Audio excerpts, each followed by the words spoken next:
Bonjour et bienvenue pour cette rencontre en compagnie de la romancière Claire Renaud et de la dessinatrice et scénariste Léa Mazet.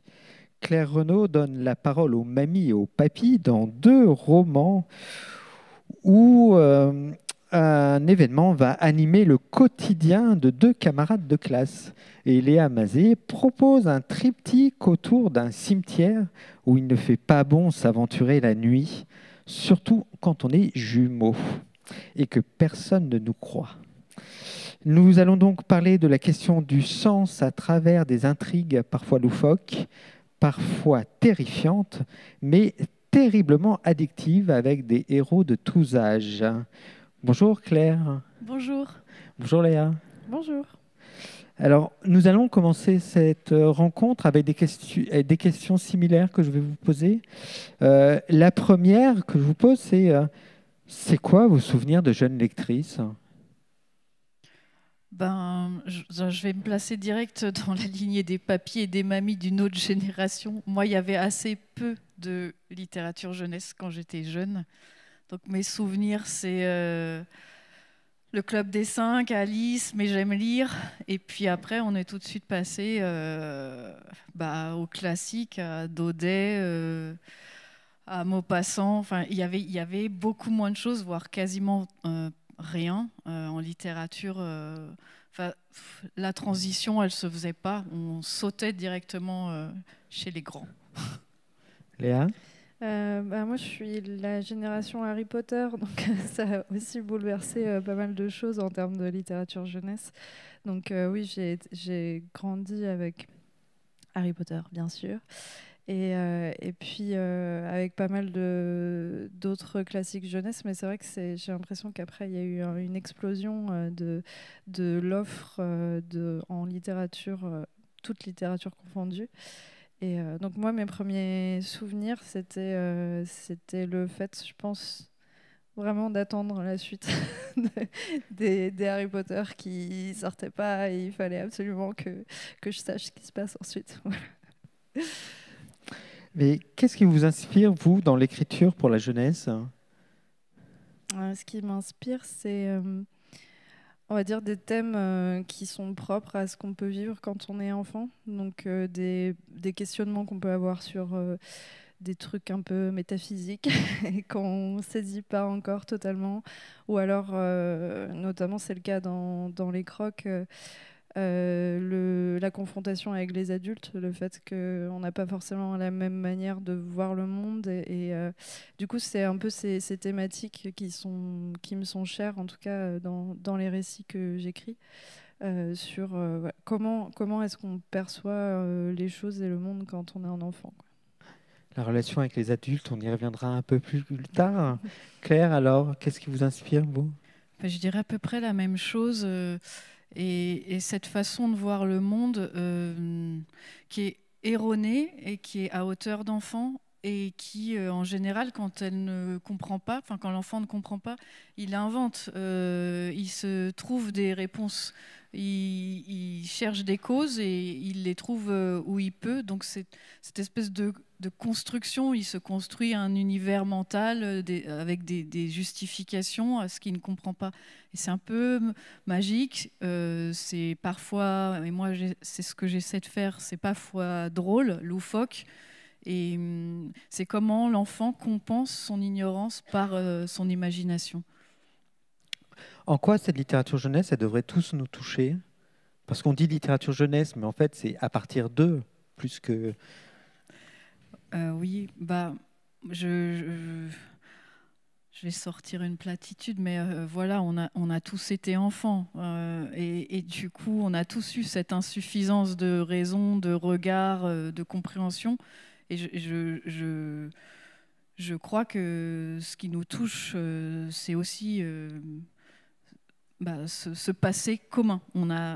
Autant on n'est pas tous amateurs de policiers, autant on a tous été enfants et un livre pour enfants peut encore nous toucher. Léa, vous écoutez encore la grande enfant qui sommeille en vous quand vous écrivez ? Oui, j'essaye le plus possible pour... justement, c'est ce que je trouve intéressant aussi dans le fait d'écrire et puis de lire des récits pour la jeunesse, c'est aussi de se rappeler de ça et de ne pas l'oublier que voilà, on est passé par là et qu'on n'a pas forcément la même manière de voir le monde non plus qu'à l'époque. Et en plus, ce que je trouve intéressant, c'est justement quand on est adulte et qu'on lit de la littérature jeunesse, de pouvoir aussi peut-être comprendre un autre regard qui est celui des enfants ou alors de s'enrichir aussi de ça. Parce que des récits pour la jeunesse peuvent aussi être adressés aux adultes sur voilà, les différents points de vue, les différents personnages, ce qu'ils vivent et tout. Et c'est vrai que chez les lecteurs et lectrices, j'ai l'impression qu'il y a beaucoup de personnes qui aiment aussi regarder les adultes qui sont peut-être plus en toile de fond dans les récits jeunesse, mais qui voilà, partagent aussi de l'empathie pour eux et tout ça. C'est vrai qu'en tant qu'adulte, on peut très vite se retrouver aujourd'hui en déphasage et que ça fait pas de mal d'avoir une petite piqûre de rappel en Voilà. se disant les gamins sont comme ça. Pour le jeune lecteur, en quoi c'est important de s'identifier à un protagoniste ? Pour moi, c'est le fait de se sentir moins seul, peut-être. Le fait de voir un personnage qui vit, qui traverse des choses, qui ressent des choses qui sont pas si éloignées de ce que le lecteur ou la lectrice vit, ça peut, je pense, l'aider aussi à traverser certaines choses, de voir que voilà, il n'est pas tout seul à vivre ça, qu'il y a d'autres personnes et que je pense que ça peut, d'une certaine manière, rendre plus fort quoi, pour traverser certaines choses. Ça peut aider aussi les enfants qui vont à l'école en pyjama ? Oui, alors ça, c'était ma baby-sitter qui avait raconté ça à mes enfants, qu'elle était arrivée à l'école avec ses chaussons coccinelles. Et ça ne m'étonne pas du tout, elle était lunaire. Oui, ça peut aider. Je pense que l'enfance, c'est quand même aussi pas mal l'âge de l'impuissance par rapport à l'adulte. On a moins de capacité de compréhension. Enfin, on comprend moins de choses, on est plus petit, on est moins fort, moins puissant. Et de lire que d'autres enfants sont pareils. Et puis, après, il y a toute l'intervention du magique. Donc, si on donne un pouvoir magique à un héros de roman jeunesse, je pense que ça plaît au petit lecteur parce que précisément, c'est ce qui lui manque. Et c'est ce après quoi il court chaque jour, une espèce de puissance, d'intervention. Voilà. Je crois que ça aide à ça, la littérature jeunesse. C'est vrai que dans les crocs, l'arrivée du fantastique, ça anime la vie de ces deux enfants, quelque part. Oui, oui, complètement. Oui, ça rompt l'ennui aussi dans lequel ils sont et puis leurs difficultés à l'école, avec leurs parents et tout ça. Et du coup, ouais, ça vient... Je pense que ça leur donne une bouffée d'air pur, ce qui est paradoxal parce que c'est au final une histoire assez noire. Mais voilà, ça les fait sortir de leur quotidien et ouais, ça, effectivement, je pense que pour eux, c'est comme une manière de reprendre un peu le contrôle sur ce qui se passe autour d'eux, quoi. Claire, les papis attaquent et les mamies contre-attaquent. Ce sont deux histoires. C'est l'inverse. C'est l'inverse, mince. Ouais, les papis contre-attaquent. C'est vrai, Ils les sont papis. en réaction, les papis. C'est vrai. Ils arrivent après, les mamies. Excusez-moi, je suis confus. Je me ferai une contre-attaque. Mais donc, ce sont deux histoires indépendantes, mais qui se répondent. Pourquoi avoir choisi Lucienne et Gérard comme héros ? Lucienne, pour les mamies, je suis partie du postulat qu'à l'époque, comme on ne savait pas, il n'y avait pas d'échographie et qu'on ne pouvait pas savoir le sexe de son enfant, en général, les parents, ils choisissaient des prénoms qui... Allez hop, c'est un garçon, ça sera Henri, c'est une fille, ça sera Henriette. Bon, bah, c'est un garçon, c'est Lucien, et voilà, Lucienne. Enfin... moi, en discutant avec ma grand-mère, c'était un peu comme ça qu'elle avait récupéré son prénom. Et Gérard, ça me permettait de faire une bande de Lascar avec que des prénoms en art. Voilà, Bernard, Oscar, Léonard. Enfin, c'est pratique pour la rime, c'est un peu ringard, ça reviendra pas trop à la mode, contrairement aux Marcel et autres vieux prénoms qui reviennent en force. Gérard, j'y crois pas. Du coup, ça donne quand même un potentiel comique au livre. C'était ça, l'idée. Et pourquoi sur un mode polar? Parce que ça rythme le récit, ça le rend trépidant, ça accroche le lecteur. Voilà, c'était l'idée aussi quand même, c'est qu'on est en tant qu'auteur et autrice de jeunesse, on est en concurrence avec des écrans, des séries, voilà, des choses qui vont très vite dans la vie des enfants. Du coup, il faut très vite dans le livre prendre l'enfant dans l'histoire. Il faut qu'il soit happé dès le début. Et l'enquête, le polar, le truc truculent, et ben voilà, ils accrochent vite. On peut plus aujourd'hui commencer un récit jeunesse par une longue description ou une scène d'exposition avec les personnages et tout. Il faut y aller direct. Et le polar permet ça. Hop, on rentre direct dans une histoire qui tient, quoi. Léa, il faut aller très vite aujourd'hui, c'est ce que vient de dire Claire. Les Crocs, c'est une histoire en 3 volets. Elle a débuté en 2018. Oui. C'est pas un peu risqué de s'adresser à des enfants et de leur demander d'attendre 1 ou 2 ans pour avoir le fin mot de l'histoire, parce qu'en fait, c'est une histoire linéaire. Donc, il n'y a pas de... À la fin du premier, what else? Oui, oui, c'est vrai que donc c'est une histoire divisée en 3 épisodes, on va dire ça comme ça. Et ouais, j'avoue que moi, je ne m'étais pas trop posé la question. En fait, j'avais envie de faire un récit qui soit palpitant, effectivement. Et j'avais envie aussi de jouer avec l'attente du lecteur. À savoir, quand on lit le 1, on a le temps de le relire, de se faire peut-être ses propres hypothèses, et après de les confronter dans le tome 2, puis dans le tome 3. Et du coup, j'ai vraiment joué avec ces attentes, avec les indices que je mettais, les pistes, les fausses pistes, etc.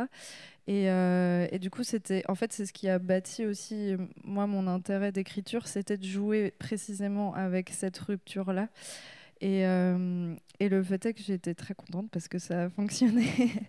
Et en fait, justement, c'était ma surprise. Je me disais, oui, pour un enfant, attendre 1 an, parce qu'il y avait 1 an entre chaque sortie d'album, c'était un peu long. Et en fait, j'ai vu qu'ils ont vraiment aimé en fait cette rupture-là. Alors ça les frustrait évidemment parce que je finis sur des cliffhangers pas possibles qui retournent toute l'histoire et tout ça. Mais en même temps, ça crée vraiment une autre relation avec les personnages. Je sentais qu'ils se sont vraiment appropriés l'histoire pour eux-mêmes tisser leurs propres hypothèses et qui est le coupable, qu'est-ce qui se passe exactement et tout ça. Et du coup, je pense que ça a vraiment apporté beaucoup d'intérêt au final à l'histoire d'avoir cette rupture-là. Et j'ai même eu la surprise d'avoir... j'avais fait des interventions quand le premier tome est sorti. J'avais fait des interventions avec des classes et avec moi, j'avais la couverture du tome 2 et j'avais quelques pages du tome 2. Donc je me disais, je vais pouvoir leur montrer. Ils vont être super impatients. Et j'étais hyper surprise parce qu'il y a une majorité quand même qui a voulu voir et en même temps il y en a un bon tiers qui n'a pas voulu regarder et qui se cachait les yeux pendant que je montrais les planches et tout. Et donc j'étais vraiment surprise de ça sur le côté. En fait, mine de rien, pour eux, le fait d'attendre, c'était important. Oui, et puis on a peut-être un côté intimiste avec l'ouvrage quand on veut le découvrir. On veut peut-être pas le découvrir avec tout le monde. On veut peut-être le découvrir chez soi. Oui, c'est vrai, peut-être. Et puis il y a un côté, je pense, de tout découvrir d'un coup ou pas, peut-être pas se frustrer encore avec quelques pages et attendre trop longtemps. On préfère toujours tout le sachet de bonbons au bonbon, quoi. C'est ça. Claire, vous les voyez comment, vos grands-parents, quand vous étiez enfant? Comme des gens assez distants, austères. Je trouve qu'il y a un vrai changement aujourd'hui avec les grands-parents qui sont plus dans la relation, dans l'affect, dans l'expression de leurs sentiments. Enfin, moi, je vois mes parents qui sont devenus grands-parents. Ils sont beaucoup plus expressifs, tendres, etc. Les miens étaient quand même bon, déjà, on n'avait pas trop voix au chapitre, et puis on n'exprimait pas les choses.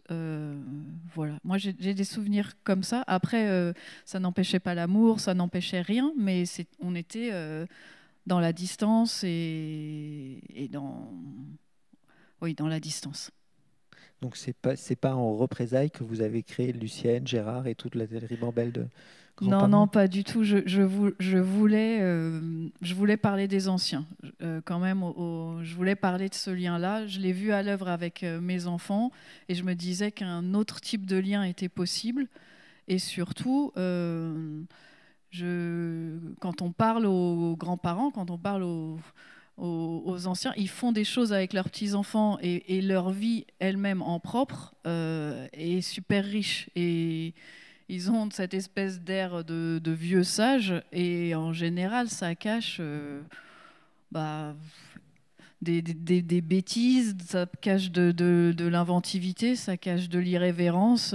Voilà, c'est pas parce qu'ils sont un peu vieux qu'ils n'ont pas d'énergie et de désir de faire encore des choses, quoi.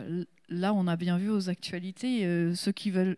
Il y a une manif de gens de 90 ans qui veulent être vaccinés avec des slogans et tout. On entendait ce matin. Mais ça, ils y vont, quoi. Ils ont encore une vie, ils ont encore de l'énergie, ils ont encore envie de faire des choses. Et c'est vraiment ça que je mets en scène.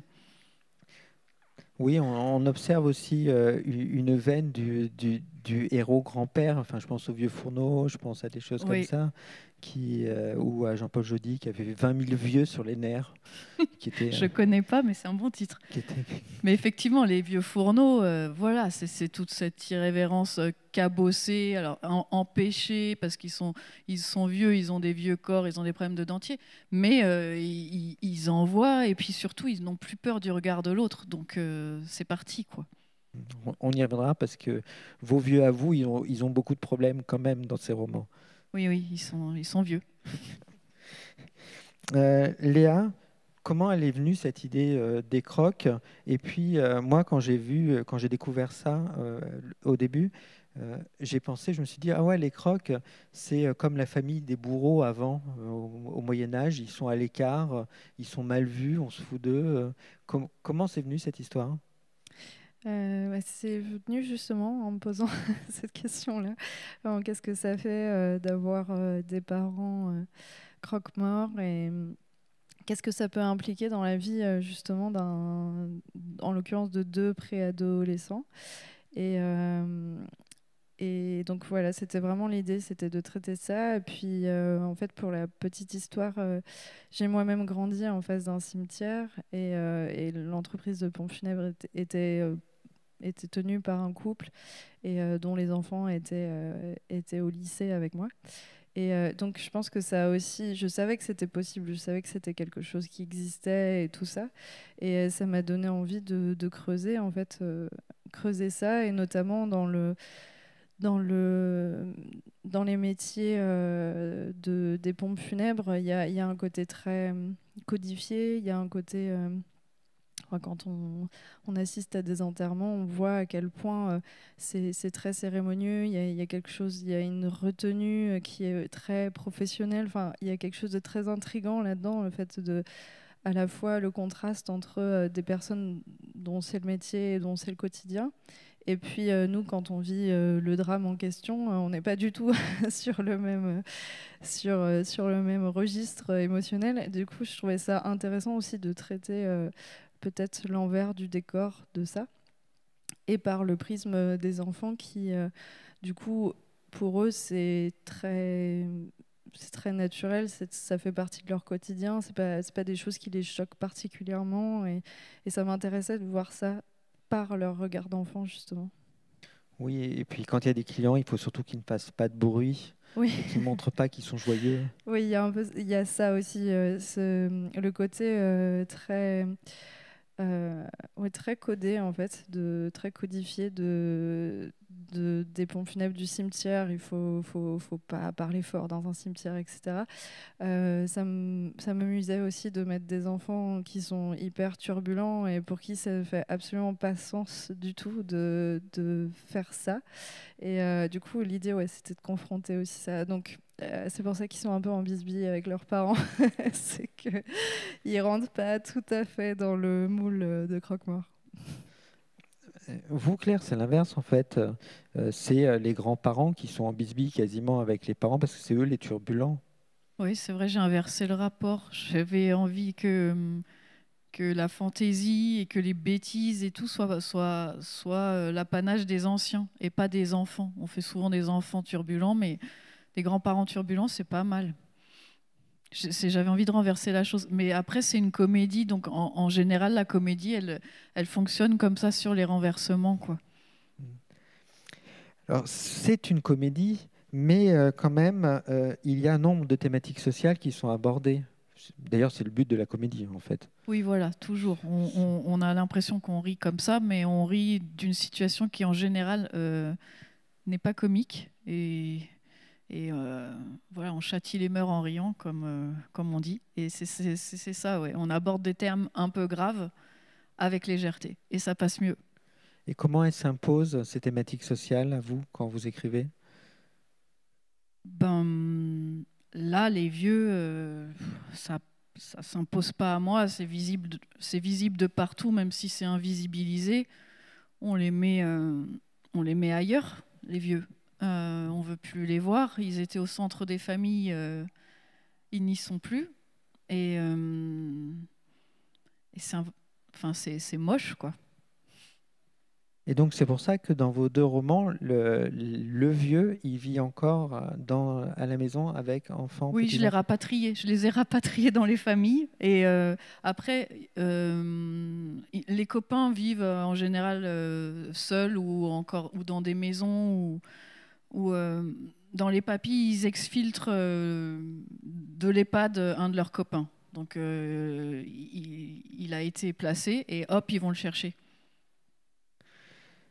Il y a donc une réflexion dans vos deux séries sur le cocon familial. C'est quoi le cocon familial dans les crocs? Alors, le cocon familial, c'est vraiment les parents et les jumeaux. C'est vraiment eux quatre et on ne voit pas d'autres membres de la famille. Enfin, on sent que vraiment l'histoire est centrée sur eux. Et le cocon familial, c'est justement ce qui pose un peu souci dans les crocs. Il y a un moment donné, il y a une dissonance entre des parents qui n'arrivent plus à comprendre leurs enfants et réciproquement, et des parents qui sont débordés par leur vie et leur travail et qui, du coup, sont moins à l'écoute de leurs enfants. Et, bref, il y a vraiment une dissonance entre eux. Et du coup, c'est quelque chose de récurrent pendant l'intrigue. En fait, c'est aussi ce qui sert de ressort scénaristique sur le fait que, en fait, toute la difficulté de Céline et Colin, les héros de l'histoire, c'est que ils n'arrivent pas à ce qu'on croit ce qu'il dit. Voilà, c'est vraiment on les croit pas parce qu'ils ont été discrédités moult fois parce qu'ils ont fait moult bêtises. Et du coup, ça va être ça qui va leur poser problème. C'est l'espèce de confiance qui est rompue en fait entre les parents et les enfants. Et donc voilà. Mais j'essaye de faire en sorte que ça se finisse pas trop mal quand même. Vous écrivez des histoires et puis elles sont illustrées. Alors elles apportent quoi les illustrations de Maureen Pognonnec? Elles apportent son imaginaire à elle. Parce que moi, évidemment, quand je crée un personnage, je l'ai en tête, j'ai une image de lui. Et ce qu'elle fait n'a rien à voir avec ce que j'ai en tête. Donc, c'est un décalage et une plus-value incroyable. Je trouve qu'elle campe des personnages qui ont une... Enfin voilà, son imagination se surajoute à la mienne et du coup, c'est extraordinaire. Et il vous arrive de réfléchir à ce qu'elle pourrait faire et donc de lui imposer des contraintes? Non, pas du tout. Ce qui arrive plus généralement, c'est qu'elle a une idée géniale d'illustration et que moi, je change mon texte parce que l'image ne correspond plus à ce que j'ai raconté. Donc c'est plutôt dans ce sens-là, c'est rétroactif. Donc il y a un vrai travail entre scénario et Oui, oui, illustration. oui. Au départ, j'ai une version du texte que j'envoie qui est montée. Elle met ses images et après, on regarde si ça fonctionne et si elle a illustré quelque chose que moi j'ai écrit et du coup qui est dans l'image, je retire mon texte parce que ça fait double emploi et j'ai de la place pour rajouter autre chose. Et en plus, vous êtes dans la collection Pépix, alors il y a tout un jeu, il y a plein de codes sur la typographie, sur des petits interludes, intermèdes. Oui, euh, tout à fait. Il y a un jeu sur la typo, il y a des bonus, donc avec des choses cachées, des choses qu'on lit pas dans l'histoire, mais c'est comme si on voyait l'envers du décor. Ça marche très bien, ça, effectivement.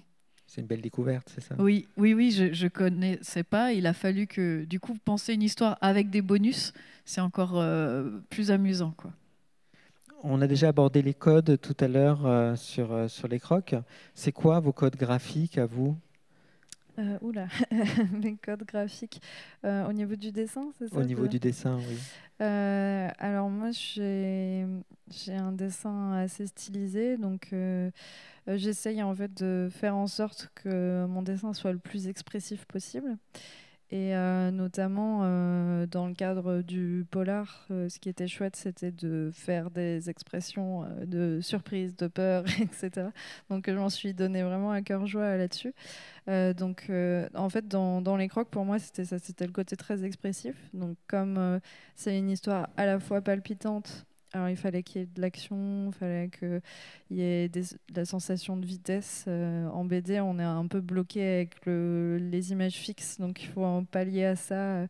Je porte une attention toute particulière dans mon découpage pour qu'il soit le plus dynamique et qu'on ait une sensation de mouvement, même si c'est du fixe. Et, euh, et en même temps, un côté vraiment plus dans le sentiment, dans l'émotion, dans retranscrire en image ce que les personnages peuvent ressentir, parce que c'est parfois ce qui est un peu frustrant par rapport au roman, par exemple, c'est qu'on n'a pas ou peu d'occasion de dire ce que les personnages ont en tête, ce qu'ils ressentent, etc. Ou alors faudrait des cartouches, et moi, j'en utilise pas du tout. Donc du coup, j'essaie de faire en sorte que le dessin puisse retranscrire ça et que ce soit par des cadrages, par la météo aussi.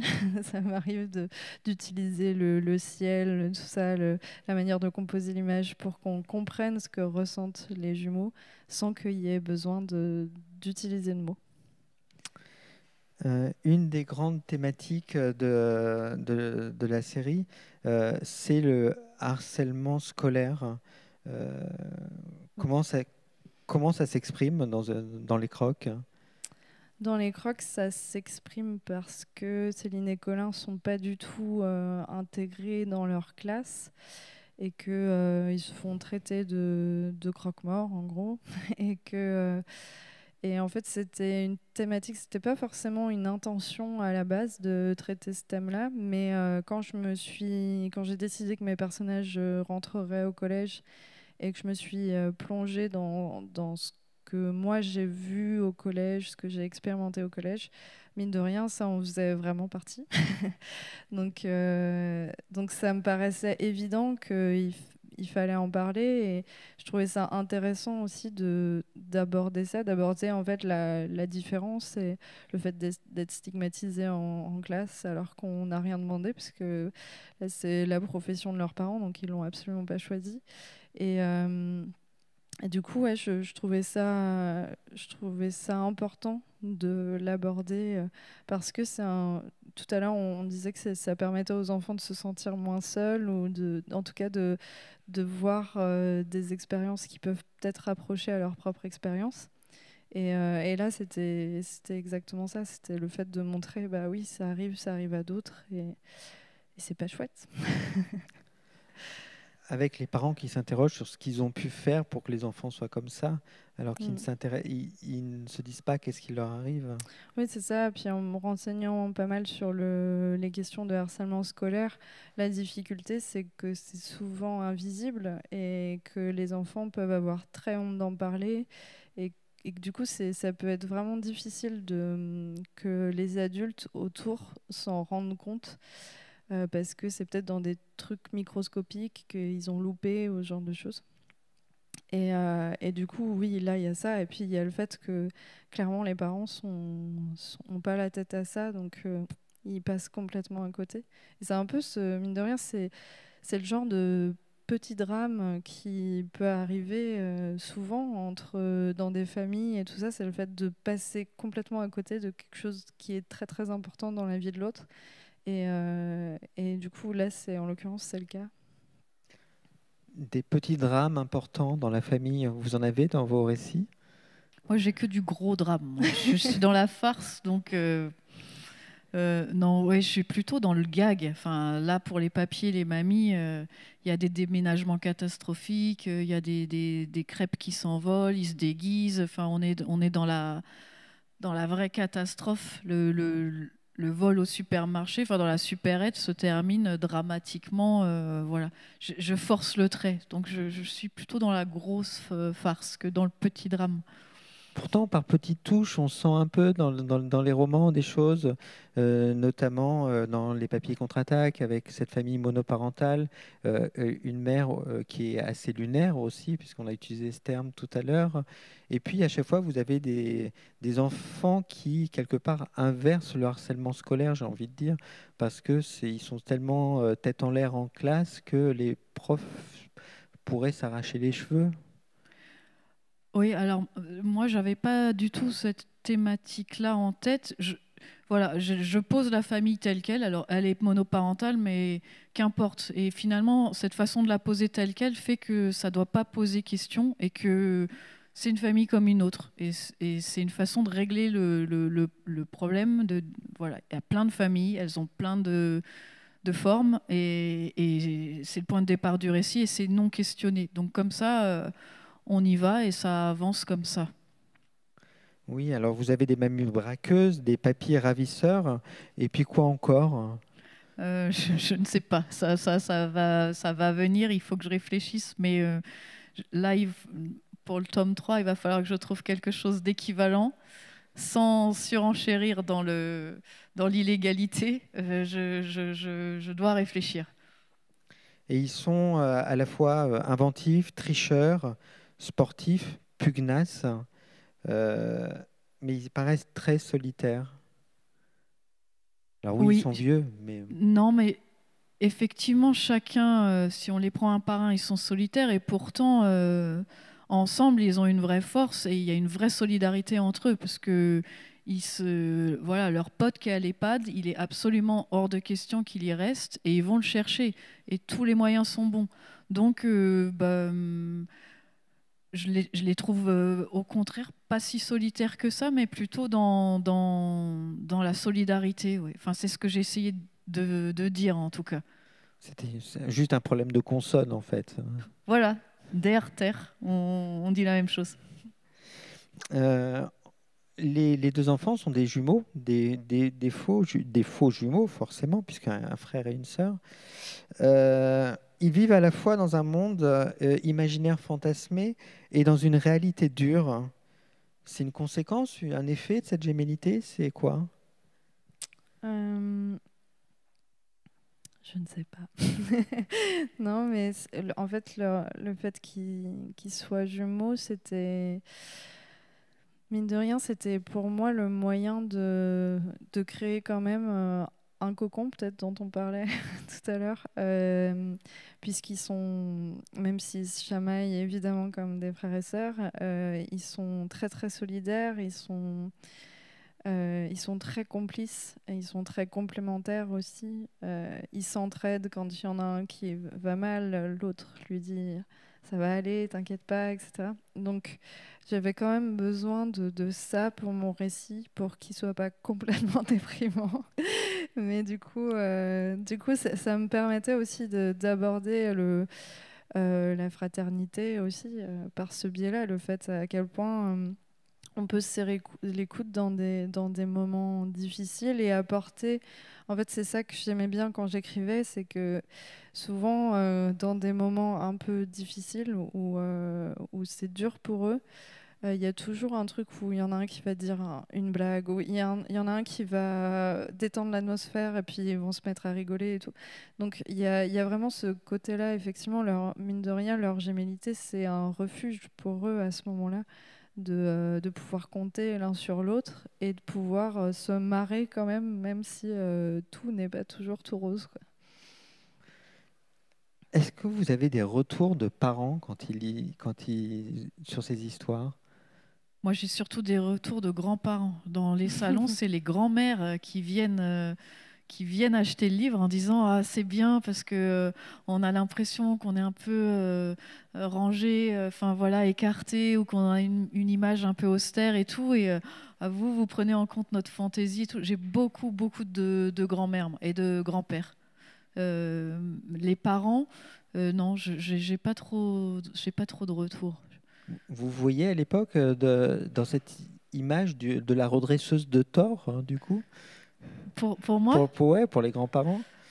non, mais je crois qu'ils souffrent un peu de l'image qu'on leur colle, de quelque chose de patrimonial, de sérieux et tout, et ils ne demandent pas mieux que de déconner avec leurs petits-enfants. Ils n'ont plus la charge éducative, c'est les parents qui l'ont. Et donc, il y a une sorte de légèreté et aussi de transmission qui se fait dans la joie, quoi. Léa, vous proposez donc une enquête avec de vrais méchants, un complot, du sang, des morts, tout l'inverse en fait de ce que fait Claire. Comment ils peuvent s'en remettre, ces jumeaux? Je sais pas. Non, en vrai, oui, c'est vrai qu'il se passe quand même plein de choses.